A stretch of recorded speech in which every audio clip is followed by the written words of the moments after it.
Chapter 5. As winter drew on, Molly became more and more troublesome. She was late for work every morning and excused herself by saying that she had overslept, and she complained of mysterious pains, although her appetite was excellent. On every kind of pretext, she would run away from work and go to the drinking pool, where she would stand foolishly gazing at her own reflection in the water. But there were also rumours of something more serious. One day, as Molly strolled blithely into the yard, flirting her long tail and chewing at a stalk of hay, Clover took her aside. "Molly," she said, "I have something very serious to say to you. This morning I saw you looking over the hedge that divides Animal Farm from Foxwood. One of Mr. Pilkington's men was standing on the other side of the hedge, and I was a long way away, but I am almost certain I saw this.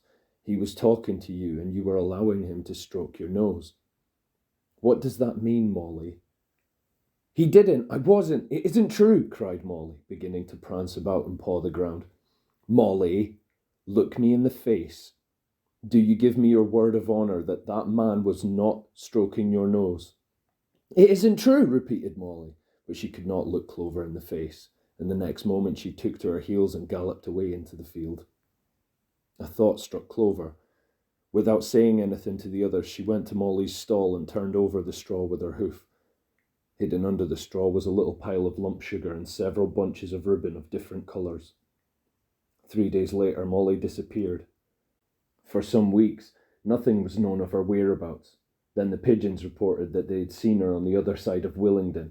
She was between the shafts of a smart dog cart painted red and black, which was standing outside a public house. A fat red-faced man in check breeches and gaiters, who looked like a publican, was stroking her nose and feeding her with sugar. Her coat was newly clipped, and she wore a scarlet ribbon round her forelock. She appeared to be enjoying herself, so the pigeons said. None of the animals ever mentioned Molly again. In January there came bitterly hard weather. The earth was like iron, and nothing could be done in the fields.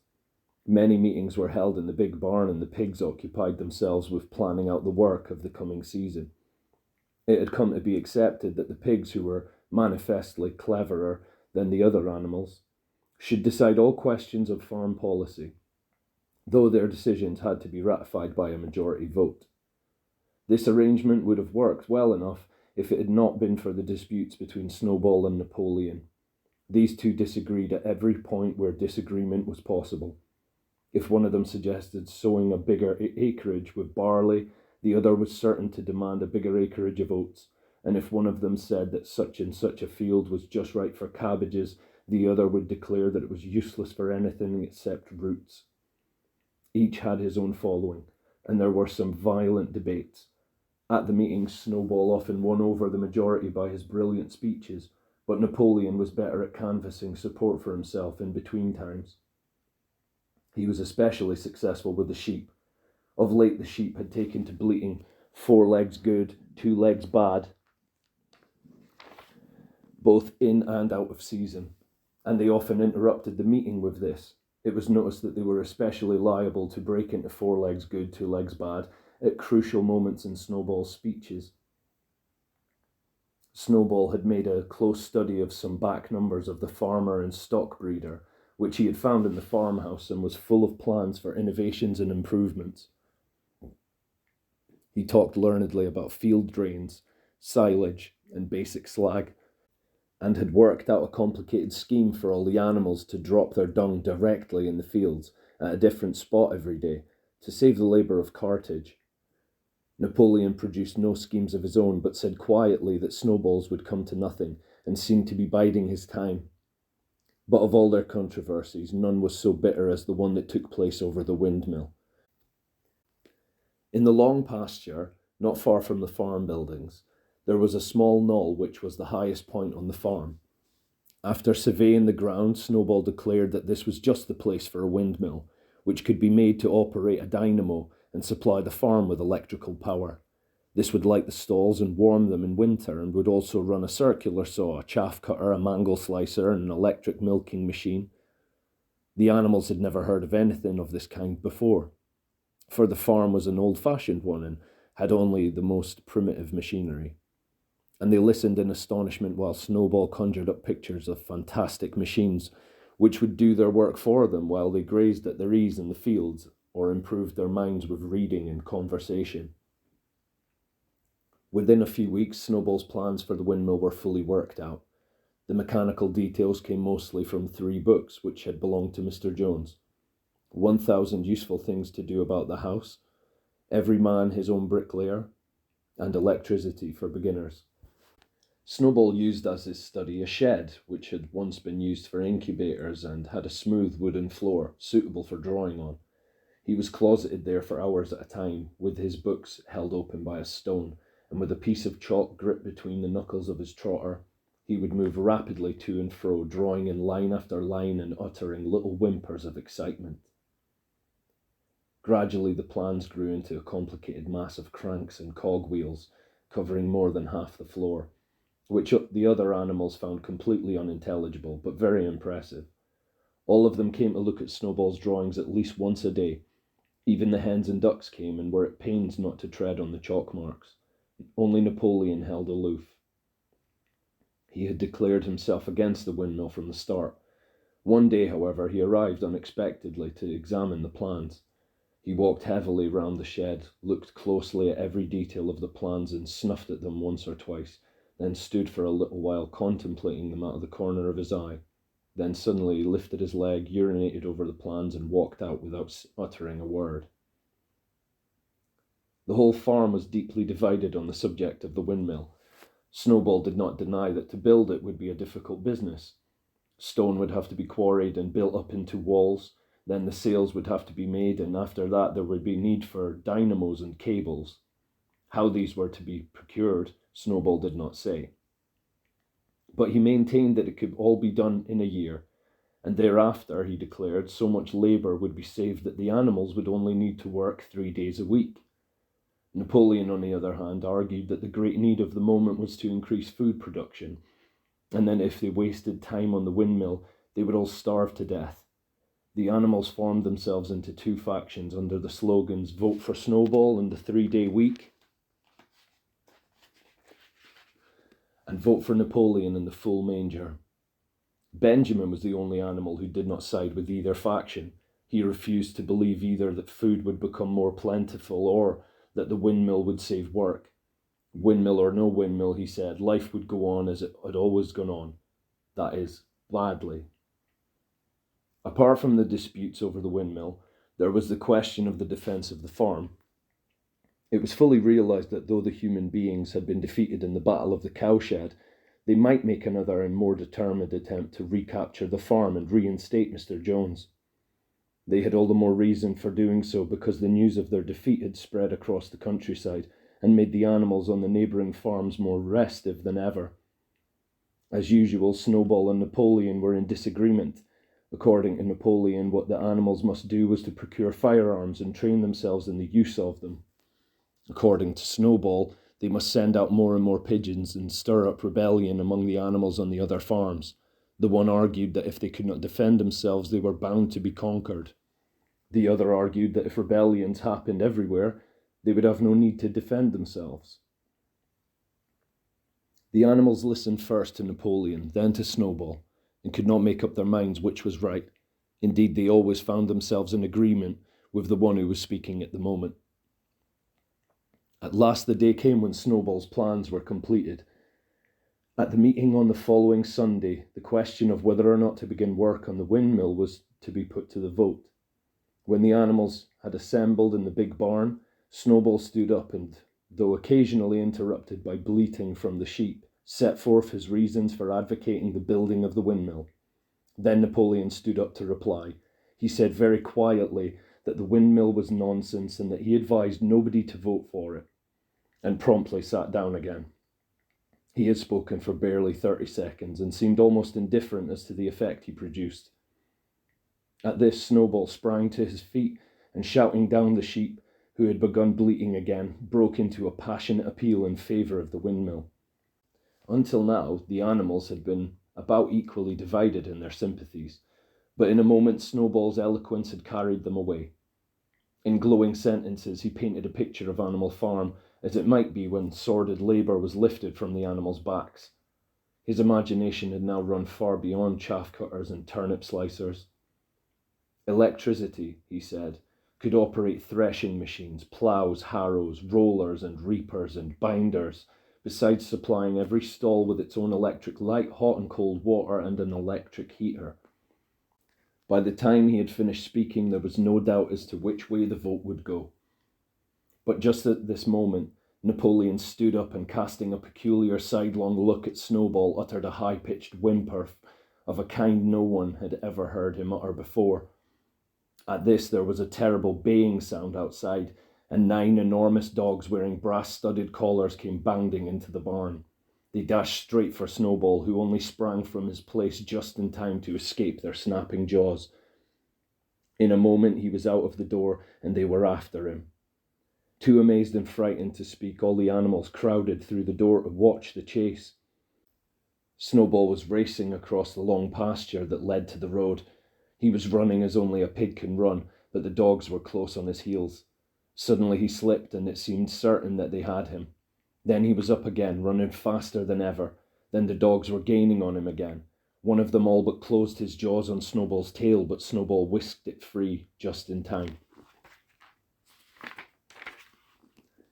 Then he put on an extra spurt, and, with a few inches to spare, slipped through a hole in the hedge and was seen no more.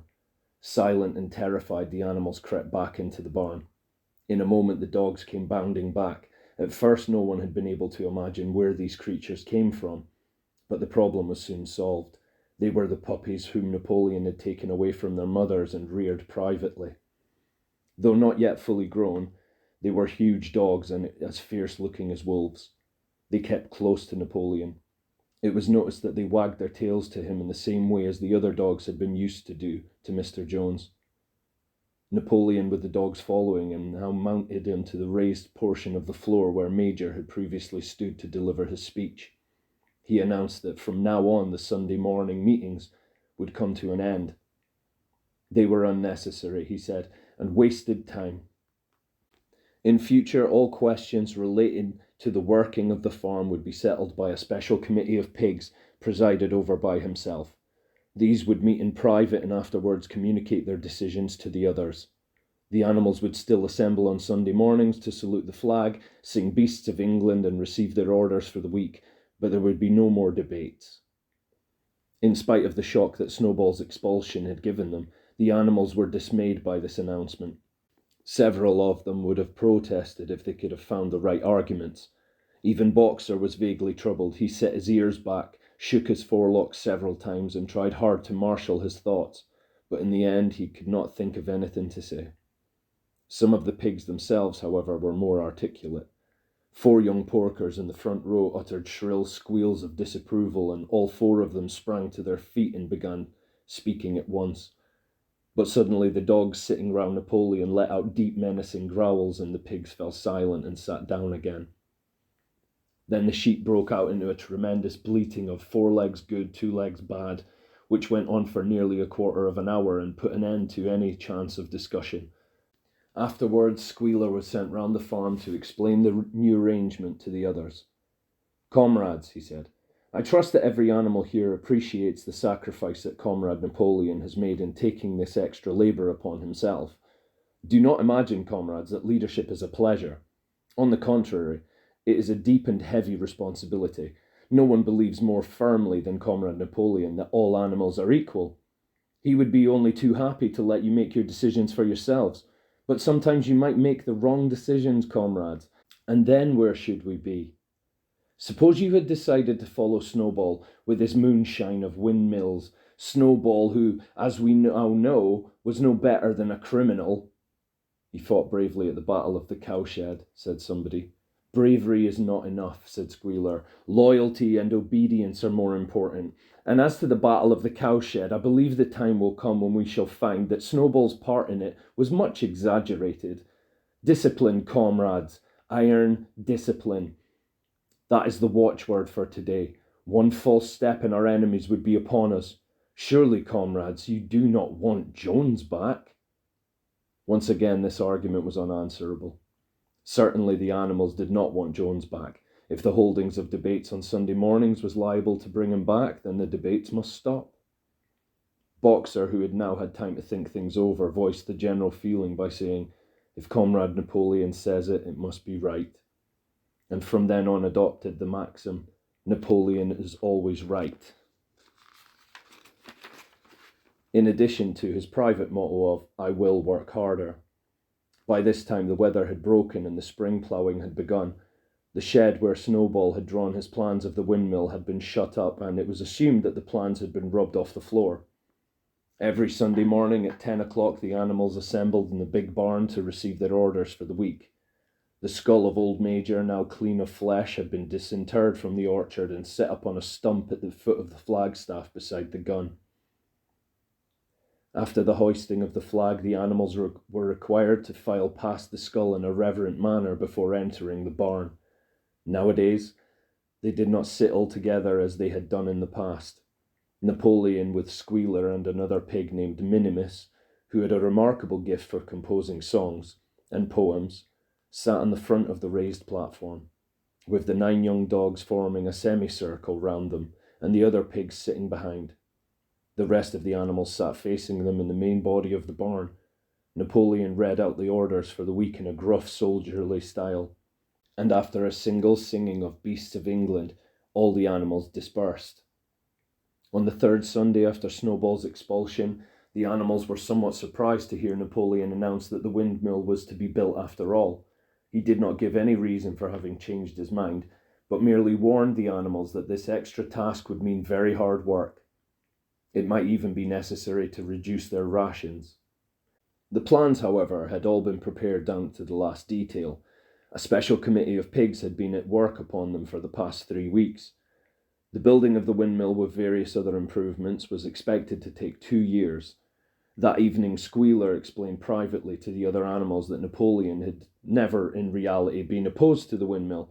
On the contrary, it was he who had advocated it in the beginning, and the plan which Snowball had drawn on the floor of the incubator shed had actually been stolen from among Napoleon's papers. The windmill was in fact Napoleon's own creation.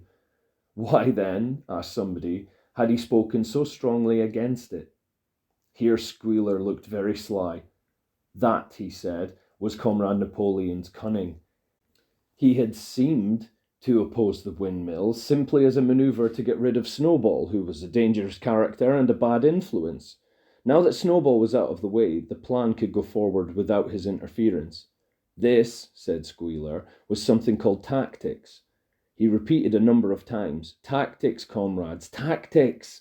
skipping round and whisking his tail with a merry laugh. The animals were not certain what the word meant, but Squealer spoke so persuasively, and the 3 dogs who happened to be with him growled so threateningly, that they accepted his explanation without further questions.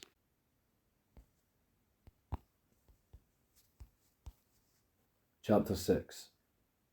All that year the animals worked like slaves, but they were happy in their work. They grudged no effort or sacrifice, well aware that everything that they did was for the benefit of themselves and those of their kind who would come after them, and not for a pack of idle, thieving human beings.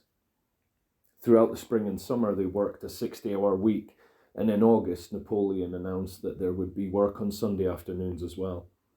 This work was strictly voluntary, but any animal who absented himself from it would have his rations reduced by half. Even so, it was found necessary to leave certain tasks undone. The harvest was a little less successful than in the previous year, and 2 fields which should have been sown with roots in the early summer were not sown because the ploughing had not been completed early enough. It was possible to foresee that the coming winter would be a hard one. The windmill presented unexpected difficulties. There was a good quarry of limestone on the farm, and plenty of sand and cement had been found in one of the outhouses, so that all the materials for building were at hand. But the problem the animals could not at first solve was how to break up the stone into pieces of suitable size. There seemed no way of doing this except with picks and crowbars, which no animal could use because no animal could stand on his hind legs. Only after weeks of vain effort did the right idea occur to somebody, namely, to utilize the force of gravity. Huge boulders, far too big to be used as they were lying all over the bed of the quarry.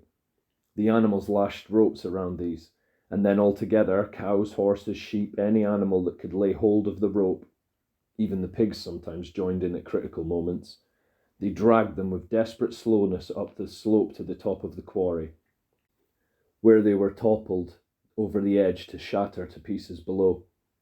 Transporting the stone when it was once broken was comparatively simple. The horses carried it off in cartloads, the sheep dragged single blocks, even Muriel and Benjamin yoked themselves into an old governess cart and did their share. By late summer, a sufficient store of stone had accumulated, and then the building began, under the superintendence of the pigs. But it was a slow, laborious process. Frequently, it took a whole day of exhausting effort to drag a single boulder to the top of the quarry, and sometimes when it was pushed over the edge, it failed to break. Nothing could have been achieved without Boxer, whose strength seemed to equal that of all the rest of the animals put together. When the boulder began to slip and the animals cried out in despair at finding themselves dragged down the hill, it was always Boxer who strained himself against the rope and brought the boulder to a stop. To see him toiling up the slope inch by inch, his breath coming fast, the tips of his hooves clawing at the ground, and his great sides matted with sweat, filled everyone with admiration. Clover warned him sometimes to be careful not to overstrain himself, but Boxer would never listen to her. His two slogans, "I will work harder," and "Napoleon is always right," seemed to him a sufficient answer to all problems. He had made arrangements with the cockerel to call him 3/4 of an hour earlier in the mornings instead of half an hour, and in his spare moments, of which there were not many nowadays, he would go alone to the quarry, collect a load of broken stone and drag it down to the site of the windmill unassisted. The animals were not badly off throughout that summer, in spite of the hardness of their work. If they had no more food than they had in Jones's day, at least they did not have less. The advantage of only having to feed themselves, and not having to support 5 extravagant human beings as well, was so great that it would have taken a lot of failures to outweigh it. And in many ways, the animal method of doing things was more efficient and saved labour. Such jobs as weeding, for instance, could be done with a thoroughness impossible to human beings. And again, since no animal now stole, it was unnecessary to fence off pasture from arable land, which saved a lot of labour on the upkeep of hedges and gates. Nevertheless, as the summer wore on, various unforeseen shortages began to make themselves felt. There was need of paraffin oil, nails, string, dog biscuits, and iron for the horses' shoes, none of which could be produced on the farm. Later, there would also be need for seeds and artificial manures, besides various tools, and finally, the machinery for the windmill. How these were to be procured, no one was able to imagine. One Sunday morning, when the animals assembled to receive their orders, Napoleon announced that he had decided upon a new policy. From now onwards, Animal Farm would engage in trade with the neighbouring farms, not, of course, for any commercial purpose, but simply in order to obtain certain materials which were urgently necessary. The needs of the windmill must override everything else, he said. He was therefore making arrangements to sell a stack of hay and part of the current year's wheat crop, and later on, if more money were needed, it would have to be made up by the sale of eggs, for which there was always a market in Willingdon. The hens, said Napoleon, should welcome this sacrifice as their own special contribution towards the building of the windmill. Once again the animals were conscious of a vague uneasiness, never to have any dealings with human beings, never to engage in trade, never to make use of money. Had not these been among the earliest resolutions passed at that first triumphant meeting after Jones was expelled? All the animals remembered passing such resolutions, or at least they thought that they had remembered it. The 4 young pigs who had protested when Napoleon abolished the meetings raised their voices timidly, but they were promptly silenced by a tremendous growling from the dogs. Then, as usual, the sheep broke into 4 legs good, 2 legs bad, and the momentary awkwardness was smoothed over. Finally, Napoleon raised his trotter for silence, and announced that he had already made all the arrangements. There would be no need for any of the animals to come into contact with human beings, which would clearly be most undesirable. He intended to take the whole burden upon his own shoulders. A Mr. Whymper, a solicitor living in Willingdon, had agreed to act as intermediary between Animal Farm and the outside world, and would visit the farm every Monday morning to receive his instructions. Napoleon ended his speech with his usual cry of "Long live Animal Farm," and after the singing of Beasts of England, the animals were dismissed. Afterwards, Squealer made a round of the farm and set the animals' minds at rest. He assured them that the resolution against engaging in trade and using money had never been passed, or even suggested. It was pure imagination, probably traceable in the beginning to lies circulated by Snowball. A few animals still felt faintly doubtful, but Squealer asked them shrewdly, "Are you certain that this is not something that you have dreamed, comrades? Have you any record of such a resolution? Is it written down anywhere?" And since it was certainly true that nothing of the kind existed in writing, the animals were satisfied that they had been mistaken. Every Monday, Mr. Whymper visited the farm as had been arranged. He was a sly-looking little man with side whiskers, a solicitor in a very small way of business, but sharp enough to have realised earlier than anyone else that Animal Farm would need a broker and that the commissions would be worth having. The animals watched his coming and going with a kind of dread and avoided him as much as possible. Nevertheless, the sight of Napoleon on all fours delivering orders to Whymper, who stood on two legs, roused their pride and partly reconciled them to the new arrangement. Their relations with the human race were now not quite the same as they had been before. The human beings did not hate Animal Farm any less now that it was prospering. Indeed, they hated it more than ever. Every human being held it as an article of faith that the farm would go bankrupt sooner or later, and above all, that the windmill would be a failure. They would meet in the public houses and prove to one another by means of diagrams that the windmill was bound to fall down, or that if it did stand up, then that it would never work. And yet, against their will, they had developed a certain respect for the efficiency with which the animals were managing their own affairs. One symptom of this was that they had begun to call Animal Farm by its proper name and ceased to pretend that it was called the Manor Farm. They had also dropped their championship of Jones, who had given up hope of getting his farm back and gone to live in another part of the county. Except through Whymper, there was as yet no contact between Animal Farm and the outside world, but there were constant rumours that Napoleon was about to enter into a definite business agreement, either with Mr. Pilkington of Foxwood or with Mr. Frederick of Pinchfield, but never, it was noticed, with both simultaneously. It was about this time that the pigs suddenly moved into the farmhouse and took up their residence there. Again, the animals seemed to remember that a resolution against this had been passed in the early days, and again Squealer was able to convince them that this was not the case. It was absolutely necessary, he said, that the pigs, who were in the brains of the farm, should have a quiet place to work in. It was also more suited to the dignity of the leader, for of late he had taken to speaking of Napoleon under the title of leader, to live in a house than in a mere sty. Nevertheless, some of the animals were disturbed when they heard that the pigs not only took their meals in the kitchen and used the drawing room as a recreation room, but also slept in the beds. Boxer passed it off as usual with Napoleon as always right, but Clover, who thought she remembered a definite ruling against beds, went to the end of the barn and tried to puzzle out the 7 commandments, which were inscribed there. Finding herself unable to read more than individual letters, she fetched Muriel. "Muriel," she said, "read me the 4th commandment. Does it not say something about never sleeping in a bed?" With some difficulty, Muriel spelt it out. "It says, 'No animal shall sleep in a bed with sheets,'" she announced finally. Curiously enough, Clover had not remembered that the 4th commandment mentioned sheets, but as it was there on the wall, it must have done so. And Squealer, who happened to be passing at this moment, attended by 2 or 3 dogs, was able to put the whole matter in its proper perspective. "You have heard then, comrades," he said, "that we pigs now sleep in the beds of the farmhouse. And why not? You did not suppose surely that there was ever a ruling against beds. A bed merely means a place to sleep in. A pile of straw in a stall is a bed, properly regarded.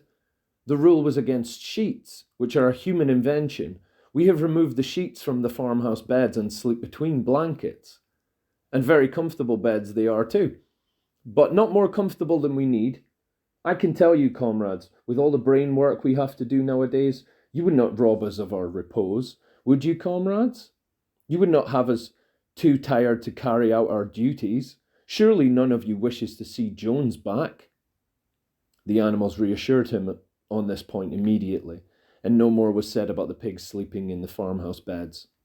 And when some days afterwards it was announced that from now on the pigs would get up an hour later in the mornings than the other animals, no complaint was made about that either. By the autumn the animals were tired but happy. They had had a hard year, and after the sale of part of the hay and corn, the stores of food for the winter were none too plentiful. But the windmill compensated for everything. It was almost half built now.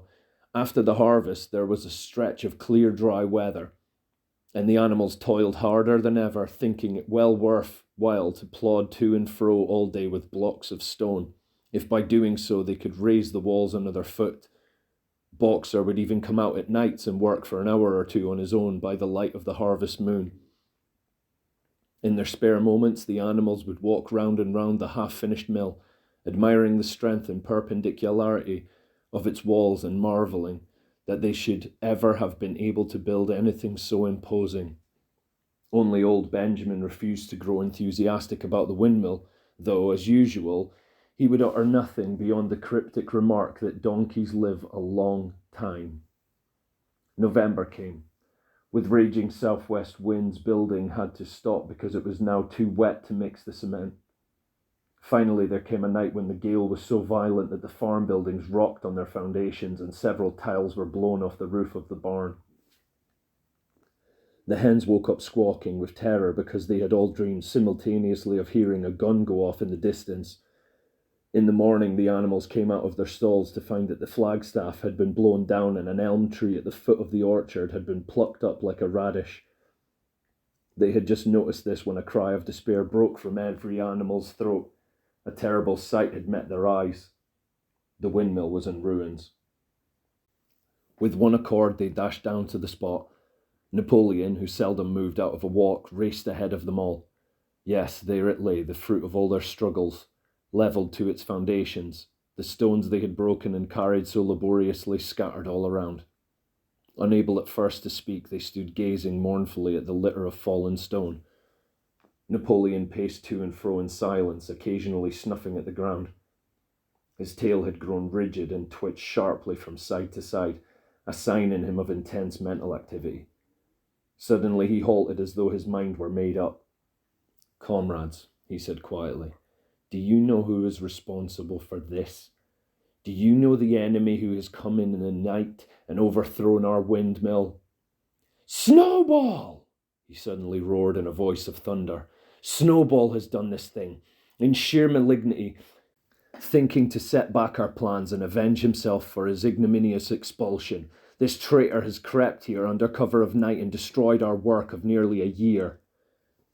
Comrades, here and now I pronounce the death sentence upon Snowball, animal hero second class, and half a bushel of apples to any animal who brings him to justice, a full bushel to anyone who captures him alive." The animals were shocked beyond measure to learn that even Snowball could be guilty of such an action. There was a cry of indignation, and everyone began thinking out ways of catching Snowball if he should ever come back. Almost immediately the footprints of a pig were discovered in the grass at a little distance from the knoll. They could only be traced for a few yards, but appeared to lead to a hole in the hedge. Napoleon snuffed deeply at them and pronounced them to be Snowball's. He gave it as his opinion that Snowball had probably come from the direction of Foxwood Farm. "No more delays, comrades," cried Napoleon when the footprints had been examined. "There is work to be done. This very morning we begin rebuilding the windmill, and we will build all through the winter, rain or shine. We will teach this miserable traitor that he cannot undo our work so easily. Remember, comrades, there must be no alteration in our plans. They shall be carried out to the day. Forward, comrades! Long live the windmill! Long live Animal Farm!"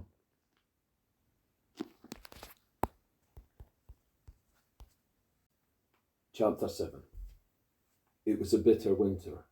The stormy weather was followed by sleet and snow, and then by a hard frost which did not break till well into February.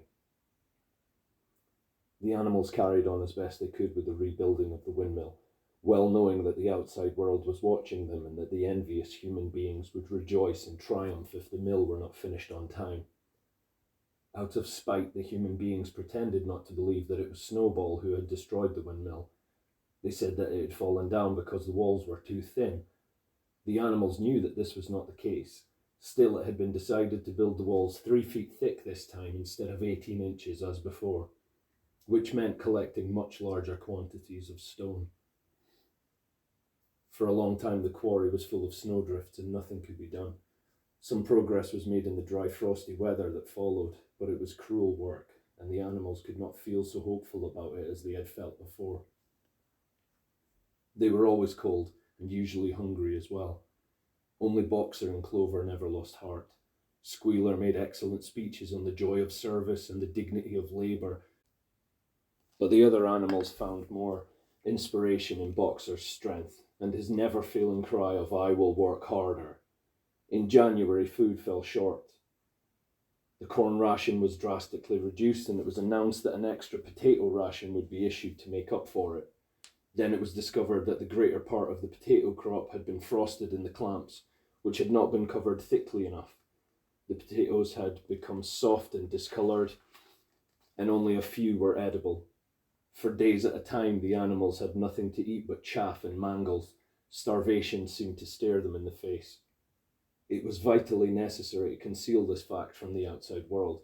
Emboldened by the collapse of the windmill, the human beings were inventing fresh lies about Animal Farm. Once again, it was being put about that all the animals were dying of famine and disease, and that they were continually fighting among themselves and had resorted to cannibalism and infanticide. Napoleon was well aware of the bad results that might follow if the real facts of the food situation were known, and he decided to make use of Mr. Whymper to spread a contrary impression. Hitherto, the animals had had little or no contact with Whymper on his weekly visits. Now, however, a few selected animals, mostly sheep, were instructed to remark casually in his hearing that rations had been increased. In addition, Napoleon ordered the almost empty bins in the store shed to be filled nearly to the brim with sand, which was then covered up with what remained of the grain and meal. On some suitable pretext, Whymper was led through the store shed and allowed to catch a glimpse of the bins. He was deceived and continued to report to the outside world that there was no food shortage on Animal Farm. Nevertheless, towards the end of January, it became obvious that it would be necessary to procure some more grain from somewhere. In these days, Napoleon rarely appeared in public, but spent all his time in the farmhouse, which was guarded at each door by fierce-looking dogs. When he did emerge, it was in a ceremonial manner, with an escort of 6 dogs who closely surrounded him and growled if anyone came too near. Frequently, he did not even appear on Sunday mornings, but issued his orders through one of the other pigs, usually Squealer. One Sunday morning, Squealer announced that the hens, who had just come in to lay again, must surrender their eggs. Napoleon had accepted, through Whymper, a contract for 400 eggs a week. The price of these would pay for enough grain and meal to keep the farm going till summer came on and conditions were easier. When the hens heard this, they raised a terrible outcry. They had been warned earlier that this sacrifice might be necessary, but had not believed that it would really happen. They were just getting their clutches ready for the spring sitting, and they protested that to take the eggs away now was murder. For the first time since the expulsion of Jones, there was something resembling a rebellion, led by 3 young black Minorca pullets. The hens made a determined effort to thwart Napoleon's wishes. Their method was to fly up to the rafters and there lay their eggs, which smashed to pieces on the floor. Napoleon acted swiftly and ruthlessly. He ordered the hens' rations to be stopped and decreed that any animal giving so much as a grain of corn to a hen should be punished by death. The dogs saw to it that these orders were carried out. For 5 days the hens held out, then they capitulated and went back to their nesting boxes. 9 hens had died in the meantime. Their bodies were buried in the orchard, and it was given out that they had died of coccidiosis. Whymper heard nothing of this affair, and the eggs were duly delivered, a grocer's van driving up to the farm once a week to take them away. All this while no more had been seen of Snowball. He was rumoured to be hiding on one of the neighbouring farms, either Foxwood or Pinchfield. Napoleon was by this time on slightly better terms with the other farmers than before. It happened that there was in the yard a pile of timber which had been stacked there 10 years earlier when a beech spinney was cleared. It was well seasoned, and Whymper had advised Napoleon to sell it. Both Mr. Pilkington and Mr. Frederick were anxious to buy it. Napoleon was hesitating between the two, unable to make up his mind. It was noticed that whenever he seemed on the point of coming to an agreement with Frederick, Snowball was declared to be hiding at Foxwood, while when he inclined towards Pilkington, Snowball was said to be at Pinchfield. Suddenly, early in the spring, an alarming thing was discovered. Snowball was secretly frequenting the farm by night. The animals were so disturbed that they could hardly sleep in their stalls. Every night, it was said, he came creeping in under cover of darkness and performed all kinds of mischief. He stole the corn, he upset the milk pails, he broke the eggs, he trampled the seed beds, he gnawed the bark off the fruit trees. Whenever anything went wrong, it became usual to attribute it to Snowball. If a window was broken or a drain was blocked up, someone was certain to say that Snowball had come in the night and done it. And when the key of the store shed was lost, the whole farm was convinced that Snowball had thrown it down the well. Curiously enough, they went on believing this even after the mislaid key was found under a sack of meal. The cows declared unanimously that Snowball crept into their stalls and milked them in their sleep. The rats, which had been troublesome that winter, were also said to be in league with Snowball. Napoleon decreed that there should be a full investigation into Snowball's activities. With his dogs in attendance, he set out and made a careful tour of inspection of the farm buildings, the other animals following at a respectful distance. At every few steps, Napoleon stopped and snuffed the ground for traces of Snowball's footsteps, which he said he could detect by the smell. He snuffed in every corner in the barn, in the cowshed, in the hen houses, in the vegetable garden, and found traces of Snowball almost everywhere. He would put his snout to the ground, give several deep sniffs, and exclaim in a terrible voice, "Snowball, he has been here. I can smell him distinctly." And at the word Snowball, all the dogs let out blood-curdling growls and showed their side teeth. The animals were thoroughly frightened. It seemed to them as though Snowball were some kind of invisible influence, pervading the air about them and menacing them with all kinds of dangers. In the evening, Squealer called them together, and with an alarmed expression on his face, told them that he had some serious news to report. "Comrades," cried Squealer, making little nervous skips, "a most terrible thing has been discovered. Snowball has sold himself to Frederick of Pinchfield Farm, who is even now plotting to attack us and take our farm away from us. Snowball is to act as his guide when the attack begins, but there is worse than that. We had thought that Snowball's rebellion was caused simply by his vanity and ambition, but we were wrong, comrades. Do you know what the real reason was? Snowball was in league with Jones from the very start. He was Jones's secret agent all the time. It has all been proved by documents which he left behind him and which we have only just discovered. To my mind, this explains a great deal, comrades. Did we not see for ourselves how he attempted, fortunately without success, to get us defeated and destroyed at the Battle of the Cowshed?" The animals were stupefied. This was a wickedness far outdoing Snowball's destruction of the windmill, but it was some minutes before they could fully take it in.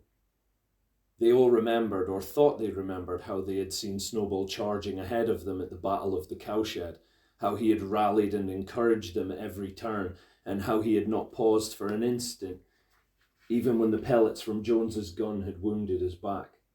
At first it was a little difficult to see how this fitted in with his being on Jones's side. Even Boxer, who seldom asked questions, was puzzled. He lay down, tucked his forehoofs beneath him, and shut his eyes, and with a hard effort managed to formulate his thoughts. "I do not believe that," he said. "Snowball fought bravely at the Battle of the Cowshed. I saw him myself. Did we not give him Animal Hero First Class immediately afterwards? That was our mistake, comrade, for we know now, it was all written down in secret documents that we have found, that in reality he was trying to lure us to our doom.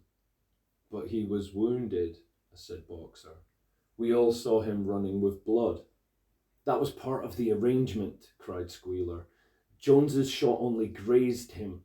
I could show you this in his own writing if you were able to read it.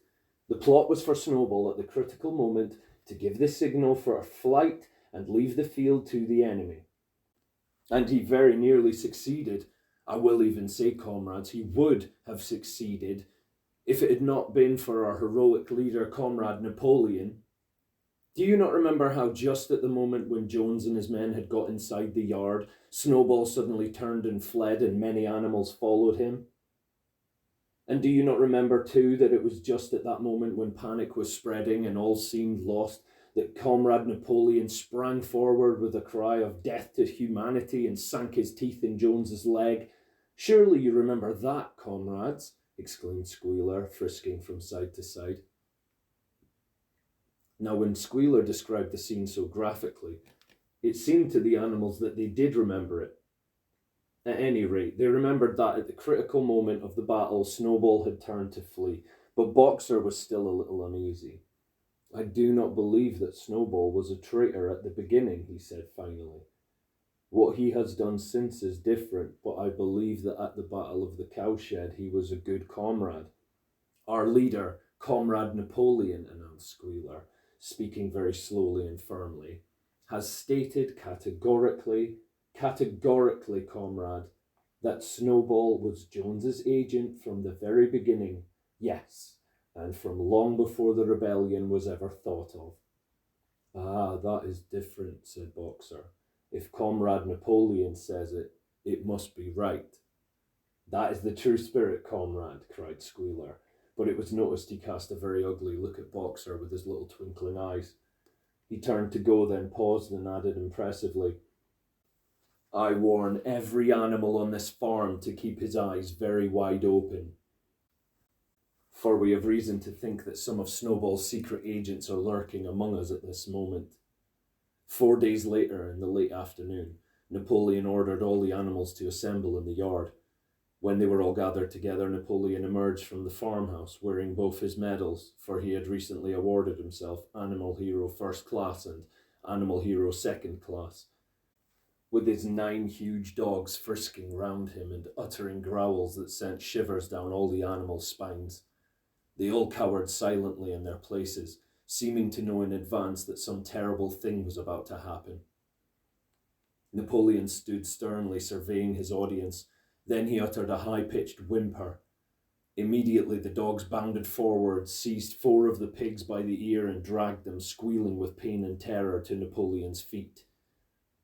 The pigs' ears were bleeding, and the dogs had tasted blood, and for a few moments they appeared to go quite mad. To the amazement of everybody, 3 of them flung themselves upon Boxer. Boxer saw them coming and put out his great hoof, caught a dog in mid-air and pinned him to the ground. The dog shrieked for mercy, and the other 2 fled with their tails between their legs. Boxer looked at Napoleon to know whether he should crush the dog to death or let it go. Napoleon appeared to change countenance and sharply ordered Boxer to let the dog go, whereat Boxer lifted his hoof and the dog slunk away bruised and howling. Presently the tumult died down.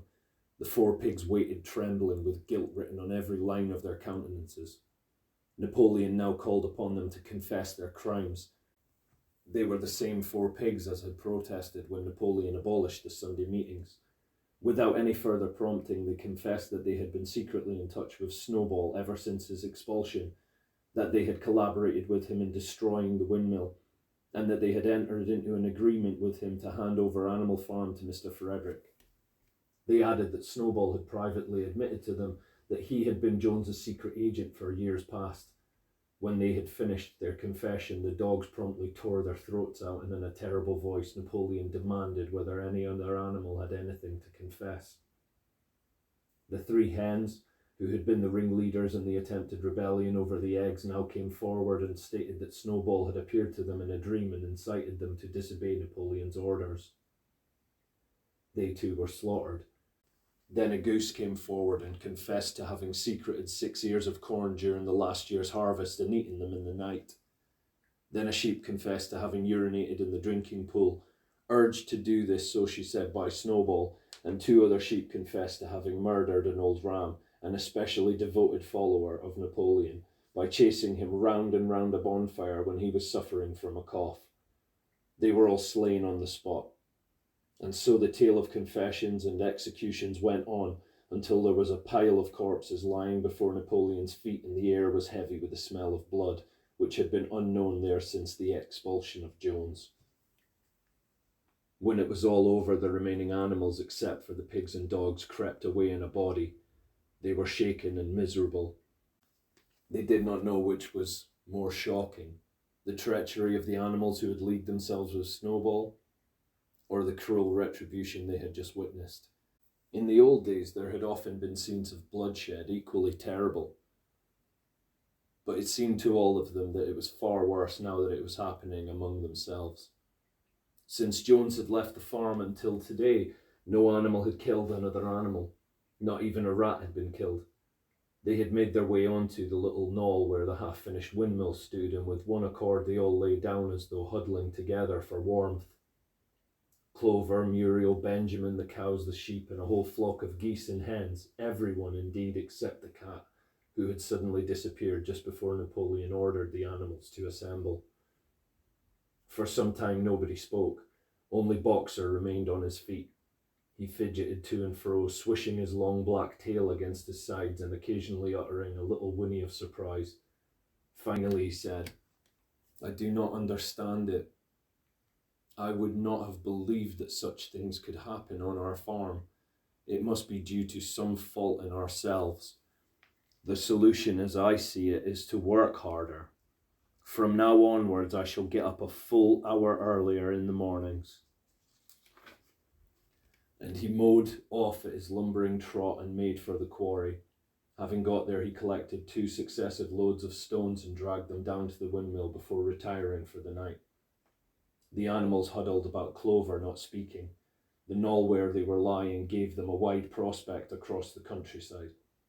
Most of Animal Farm was within their view, the long pasture stretching down to the main road, the hayfield, the spinney, the drinking pool, the ploughed fields where the young wheat was thick and green, and the red roofs of the farm buildings with the smoke curling from the chimneys. It was a clear spring evening. The grass and the bursting hedges were gilded by the level rays of the sun. Never had the farm, and with a kind of surprise they remembered that it was their own farm, every inch of it their own property, appeared to the animals so desirable a place. As Clover looked down the hillside, her eyes filled with tears. If she could have spoken her thoughts, it would have been to say that this was not what they had aimed at when they had set themselves years ago to work for the overthrow of the human race. These scenes of terror and slaughter were not what they had looked forward to on that night when old Major first stirred them to rebellion. If she herself had had any picture of the future, it had been of a society of animals set free from hunger and the whip, all equal, each working according to his capacity, the strong protecting the weak, as she had protected the lost brood of ducklings with her foreleg on the night of Major's speech. Instead, she did not know why, they had come to a time when no one dared speak his mind, when fierce growling dogs roamed everywhere, and when you had to watch your comrades torn to pieces after confessing to shocking crimes. There was no thought of rebellion or disobedience in her mind. She knew that even as things were, they were far better off than they had been in the days of Jones, and that before all else it was needful to prevent the return of human beings. Whatever happened, she would remain faithful, work hard, carry out the orders that were given to her, and accept the leadership of Napoleon. But still, it was not for this that she and all the other animals had hoped and toiled. It was not for this that they had built the windmill and faced the pellets of Jones's gun. Such were her thoughts, though she lacked the words to express them. At last, feeling this to be in some way a substitute for the words she was unable to find, she began to sing Beasts of England. The other animals sitting round her took it up, and they sang it 3 times over, very tunefully but slowly and mournfully, in a way they had never sung it before. They had just finished singing it for the 3rd time when Squealer, attended by 2 dogs, approached them with the air of having something important to say. He announced that by a special decree of Comrade Napoleon, Beasts of England had been abolished. From now onwards, it was forbidden to sing it. The animals were taken aback. "Why?" cried Muriel. "It is no longer needed, comrade," said Squealer stiffly. "Beasts of England" was the song of the rebellion, but the rebellion is now completed. The execution of the traitors this afternoon was the final act. The enemy, both external and internal, has been defeated. In Beasts of England, we expressed our longing for a better society in days to come, but that society has now been established. Clearly, this song has no longer any purpose. Frightened though they were, some of the animals might possibly have protested, but at this moment the sheep set up their usual bleating of 4 legs good, 2 legs bad, which went on for several minutes and put an end to the discussion. So Beasts of England was heard no more. In its place, Minimus, the poet, had composed another song which began, Animal farm, never through me shalt thou come to harm. And this was sung every Sunday morning after the hoisting of the flag, but somehow neither the words nor the tune ever seemed to the animals to come up to Beasts of England.